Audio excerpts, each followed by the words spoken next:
যেহেতু আমরা আজকে এই অনুষ্ঠানটা পরিচিতি সভা, আমি প্রথমে এই কমিটির একটা পরিচিতিটা দিয়ে দিই। যেহেতু আমাদের সকলের তো ছিলেন দরকার আছে, আমরা কেউ ছিলেন আমি প্রথমে বলতেছি মোহাম্মদ হেদায়েত বাঙালি আহ্বায়ক। সামনে আসেন।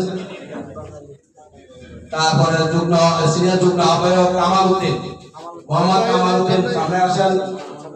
তারপরে যুগ্ম আহ্বায়ক নূর করিম আছে, যুগ্ম আহ্বায়ক আবু নায়েব মুন্সি,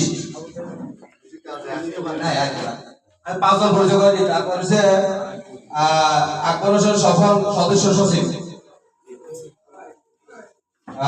রনি সিনিয়র সদস্য সচিব, জামাল উদ্দিন টিপু যুগ্ম সিনিয়র সদস্য সচিব আছে লিখবে। জামাল উদ্দিন টিপু কি আঙ্গ আচ্ছা প্রিয় উপস্থিতি, যারা সুবর্ণচরে আছেন আপনারা এদিক থেকে সদর থেকে সুবর্ণচর আসবেন, সুবর্ণচর থেকে সদর যাবেন, আপনাদের গাড়িতে অনেক যাত্রী থাকবে।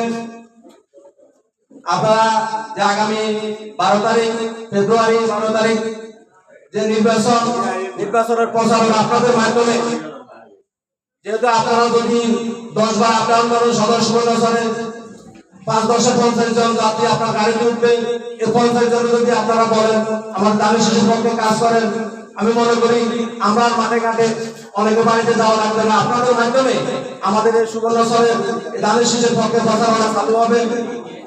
আর বিশেষ করে কমিটি দিচ্ছেন ঠিক আছে, কিন্তু কোন চাঁদাবাজি যে বিভিন্ন মোকামে টাকা উঠানে আমার ঝুঁকিতে চেষ্টা হয়েছিল, কিন্তু আমি এটা দিই নাই। আশা করি আপনাদের সামনে নির্বাচন আপনাদের মাধ্যমে আপনাদের বিশৃঙ্খলায় যেন আমাদের ভোটের প্রতি না হয়। আল্লাহ মোহাম্মদ সরকারকে হাতকে শক্তিশালী করার জন্য আপনাদের সকলকে ঐক্যবদ্ধভাবে কাজ করার জন্য উদারতা আহ্বান রেখে আমি আমার সংক্ষিপ্ত আলোচনা শেষ করছি। ধন্যবাদ সবাইকে। আসসালামু আলাইকুম।